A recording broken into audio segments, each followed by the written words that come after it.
ये बात है ईयर 1988 की, जब स्कॉटलैंड के करीब समंदर में दुनिया की सबसे ज्यादा एडवांस्ड और सबसे ज्यादा ऑयल प्रोड्यूस करने वाली रिग जोरदार धमाकों से गूंज उठी और सिर्फ चंद ही मिनटों में समंदर की नजर हो गई। पूरे 3 महीनों तक जोर लगाने के बावजूद भी इन्वेस्टिगेशन टीम को इस हादसे की असल वजह मालूम ना पड़ सकी। लेकिन फिर 3 महीनों के बाद जब ऑयल रिग का मलबा समंदर के नीचे से निकाला गया तो उसमें से कागज का एक छोटा सा टुकड़ा मिला और उस टुकड़े में जो कुछ लिखा था उसने सारे हादसे की हकीकत को खोलकर सामने रख दिया। जेम टीवी की वीडियोस में एक बार फिर से खुशामदीद। नाजरीन, 1976 में स्कॉटलैंड के शहर एबरडीन से 190 किलोमीटर दूर वीरान समंदर के ठीक इस हिस्से में ऑफशोर ऑयल प्लेटफॉर्म, जिसको पाइपर अल्फा कहा जाता था, उसने ऑयल की एक्सट्रैक्शन और प्रोडक्शन का काम स्टार्ट किया। पाइपर अल्फा एक बहुत ही मजबूत और एडवांस्ड ऑयल प्लेटफॉर्म था जिसमें 185 किलोमीटर फी घंटा के समंदरी तूफान को भी बर्दाश्त करने की सकत मौजूद थी।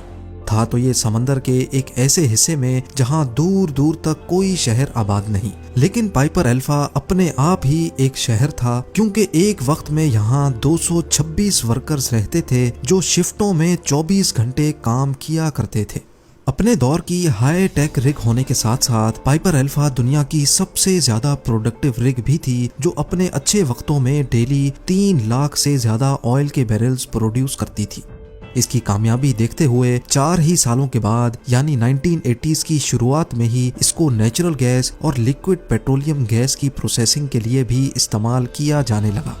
इसका टोटल वजन 20,000 टन था, जो तकरीबन 100 ट्रेन इंजन्स के बराबर बनता है। और अगर इसकी ऊंचाई का अंदाजा लगाया जाए तो ये समंदर के सरफेस से 90 फीट ऊंची थी, जबकि इसका आधे से भी ज्यादा हिस्सा समंदर के अंदर हुआ करता था। जी हाँ, ये फ्लोटिंग ऑयल प्लेटफॉर्म नहीं था, बल्कि हैरत अंगेज तौर पे इसकी फाउंडेशन 750 फीट समंदर के बॉटम से उठाई गई थी।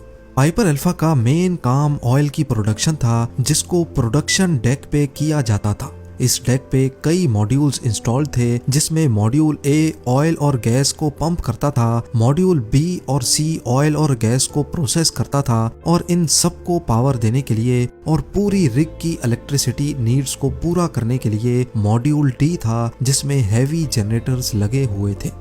ये एक बहुत ही कॉम्प्लेक्स प्रोसेस होता है जिसमें पार्ट्स की रेगुलर मेंटेनेंस भी रिक्वायर्ड होती है, और इसी मेंटेनेंस के लिए पाइपर अल्फा पर 200 से ज्यादा वर्कर्स की आर्मी रहती थी, जिनके लिए प्रोडक्शन डेक के ऊपर कंपार्टमेंट्स बनाए गए थे।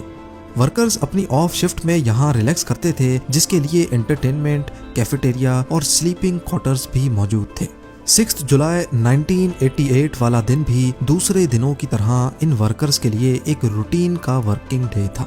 सुबह के 7:45 पे मेंटेनेंस स्टाफ ने एक पंप की मेंटेनेंस के लिए कंट्रोल रूम से परमिशन मांगी। कंट्रोल रूम के शिफ्ट ऑपरेटर ने पेपर वर्क के बाद उनको परमिशन दे दी। आपको यहाँ बताते चलें कि ये किसी भी ऑफ शोर ऑयल प्लेटफॉर्म पे सेफ्टी को बरकरार रखने के लिए एक रूटीन वर्क होता है, इसीलिए इसमें कुछ भी एबनॉर्मल नहीं था।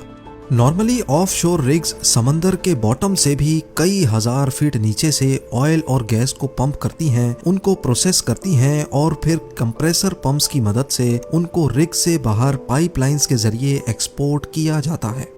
क्योंकि यहाँ बात हो रही है क्रूड ऑयल, नेचुरल गैस और एलपीजी की, जो कि इंतहाई इनफ्लेमेबल फ्यूल्स हैं। इसी वजह से इस सारे प्रोसेस में कई सेफ्टी वॉल्व्स भी लगे होते हैं, ताकि अगर किसी वजह से भी कोई पंप खराब होता है तो जमीन से निकलने वाली खतरनाक गैस का वॉल्व ऑटोमेटिक बंद हो जाए। पाइपर अल्फा की प्रोडक्शन डेक पे पंप ए गैस को कंप्रेस कर रहा था, जबकि पंप बी बंद पड़ा था, क्योंकि उसका काम पंप ए को बैकअप देने का था। अब नॉर्मली एक पंप कई दिनों तक चलता रहता है और उसके बाद उसको रेस्ट देकर दूसरा पंप चलाया जाता है, या फिर अगर एक पंप खराब हो जाए तो उस सूरत में दूसरा पंप स्टार्ट किया जाता है।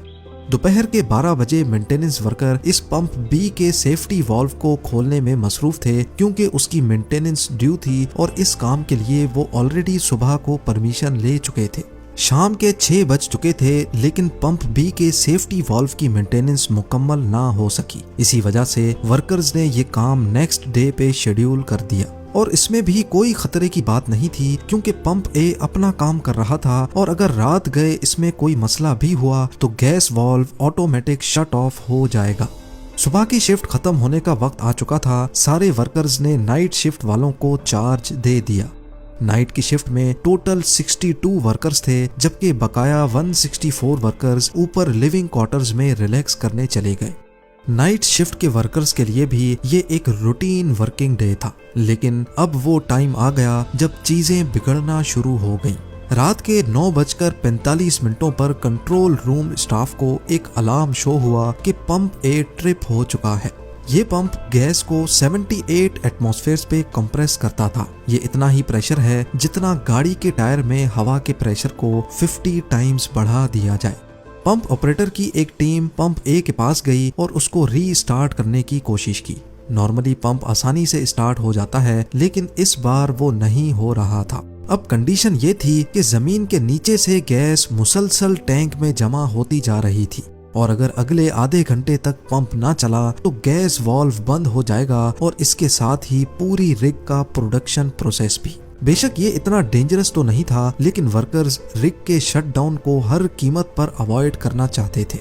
ऑपरेटर्स के पास अब सिर्फ एक ही ऑप्शन बचा था कि बैकअप पंप यानी पंप बी को स्टार्ट किया जाए। लिहाजा वो कंट्रोल रूम गए और मेंटेनेंस शीट में देखा तो मालूम पड़ा कि सुबह की शिफ्ट वालों ने पंप बी पर अभी तक मेंटेनेंस का काम स्टार्ट ही नहीं किया। ये देखकर पंप बी को ऑन करने का फैसला किया गया। पंप बी को स्टार्ट करते ही सब कुछ वापस नॉर्मल हो गया, लेकिन इसके 10 मिनटों के बाद 9:55 पर कंट्रोल पैनल में कई और अलार्म्स बजना शुरू हो गए और ये कोई वार्निंग अलार्म्स नहीं थे, बल्कि ये गैस लीकेज अलार्म्स थे। यानी ये इस बात की निशानी थी कि रिग में कहीं ना कहीं गैस लीक हो रही है। अभी कंट्रोल रूम का स्टाफ कुछ और करता कि अचानक एक जोरदार धमाका हुआ और रिग में आग भड़क उठी। पास गुजरती हुई एक मेंटेनेंस शिप के कैप्टन ने ये पूरा मंजर देखा, जिसने बताया कि रिग में पहले ब्लू कलर का फ्लेम भड़का था। इस धमाके ने तो जैसे पूरी रिग में हलचल मचा दी। कुछ वर्कर्स ने पानी में छलांग लगाकर अपनी जान बचाई तो कुछ एसओपी को फॉलो करते हुए हेलीकॉप्टर रेस्क्यू का वेट करने लगे। इतने में रिग का तमाम ऑटोमेटिक सेफ्टी सिस्टम एक्टिवेट हो गया, जिसने जनरेटर्स, पंप्स और कंप्रेसर्स सबको बंद कर दिया। वो जहां 24 घंटे शोर शराबा रहता था, वहां अब एक खौफनाक खामोशी छा गई। लेकिन ये खामोशी ज्यादा देर ना चल सकी। 10:20 पे रिग में दूसरा धमाका हुआ। अब धुएं और भड़कती आग की वजह से हेलीकॉप्टर रेस्क्यू का सवाल ही नहीं था। पास मौजूद शिप्स जो अंडर वाटर पाइपलाइंस इंस्टॉल कर रही थीं, वहां से ये पूरा मंजर देखा भी गया और उसको रिकॉर्ड भी किया गया। इस वक्त तक ये खबर आग की तरह फैल चुकी थी। यूरोप समेत पूरी दुनिया के न्यूज चैनल्स इस हादसे को रिपोर्ट करने लगे। अभी आग बुझाने के लिए कुछ और किया जाता कि एक तीसरे धमाके ने पूरे पाइपर अल्फा को हिला दिया, जिसके नतीजे में प्रोडक्शन मॉड्यूल्स और लिविंग क्वार्टर्स समंदर में जा गिरे। वो दिन जो एक रूटीन वर्किंग डे था, वो अब तारीख का अफसोसनाक दिन बनने जा रहा था। पाइपर अल्फा के हादसे में 167 वर्कर्स अपनी जान से हाथ धो बैठे, जबकि 59 वर्कर्स इंतहाई मुश्किल हालात में अपनी जान बचाने में कामयाब हुए। पहले धमाके से लेकर तीसरे धमाके तक पाइपर अल्फा को तबाह होने में पूरा 1.5 घंटा लगा और इस खबर ने सबसे बड़ा धचका ऑयल इंडस्ट्री को दिया। दूसरी रिग्स पर काम करने वाले वर्कर्स ने अपनी जॉब से रिजाइन करना शुरू कर दिया और कई ऑयल प्लेटफॉर्म्स को सेफ्टी चेकअप्स के नाम पे बंद कर दिया गया। सबसे बड़ा सवाल ये उठाया जा रहा था कि आखिर इतनी एडवांस्ड और इतनी प्रोडक्टिव रिग कैसे तबाह हुई। एक इन्वेस्टिगेशन टीम कायम की गई जिसको इस मामले की तह तक जाना था, लेकिन उनके पास फोटोग्राफिक एविडेंस और चंद चश्मदीद गवाहों के सिवा और कुछ भी नहीं था। पहले तो किसी को भी इस हादसे की असल वजह मालूम ना पड़ी, लेकिन 3 महीनों के बाद जब रिग का मलबा समंदर के बॉटम से बाहर निकाला गया तो उसमें कागज का एक ऐसा डॉक्यूमेंट मिला जिसने सारी हकीकत खोलकर सामने रख दी। हादसे वाले दिन सुबह को 7:45 पर जब मेंटेनेंस टीम ने पंप बी की मेंटेनेंस की परमिशन मांगी थी, तभी उन्होंने पंप बी के सेफ्टी वाल्व को भी मेंटेन करने के लिए एक अलग डॉक्यूमेंट पर परमिशन मांगी थी और इन्वेस्टिगेशन टीम को यही डॉक्यूमेंट मिला था। नाइट शिफ्ट वालों ने पंप बी को ऑन करने से पहले ये तो देखा कि पंप बी पर मेंटेनेंस स्टार्ट नहीं की गई, लेकिन उन्होंने दूसरे ही बॉक्स में पड़े पंप बी के सेफ्टी वाल्व को रिमूव करने का डॉक्यूमेंट नहीं देखा, जिसको असल में डे शिफ्ट वाले पहले ही रिमूव कर चुके थे। पंप और सेफ्टी वाल्व दोनों अलग अलग रूम्स में मौजूद होते हैं, इसी वजह से किसी ने भी ये नोटिस नहीं किया कि पंप बी का सेफ्टी वाल्व मौजूद ही नहीं है। पंप बी के सेफ्टी वाल्व ना होने की वजह से उसमें से गैस लीक हुई और 10 मिनट के अंदर ही गैस मॉड्यूल की फायरवॉल फाड़कर बाहर निकल गई और अचानक उसमें आग भड़क उठी। मॉड्यूल सी में भड़कने वाली आग जल्द ही मॉड्यूल बी तक पहुंच गई, जहां हजारों टन क्रूड ऑयल सिलेंडर में मौजूद था। इस क्रूड ऑयल को आग लगने से दूसरा धमाका हुआ, जिसने एलपीजी की गैस लाइन को डैमेज किया और एलपीजी गैस लाइन डैमेज होने की वजह से तीसरा धमाका हुआ।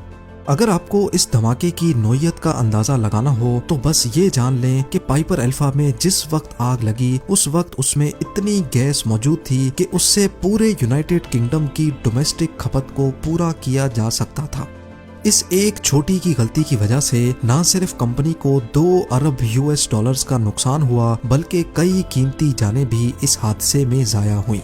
आज भी स्कॉटलैंड के शहर एबरडीन में इन वर्कर्स की याद में एक स्कल्पचर पार्क मौजूद है, जहां उनकी फैमिलीज रेगुलर विजिट करती हैं। उम्मीद है जेम टीवी की ये वीडियो भी आप लोग भरपूर लाइक और शेयर करेंगे। आप लोगों के प्यार भरे कमेंट्स का बेहद शुक्रिया। मिलते हैं अगली शानदार वीडियो में।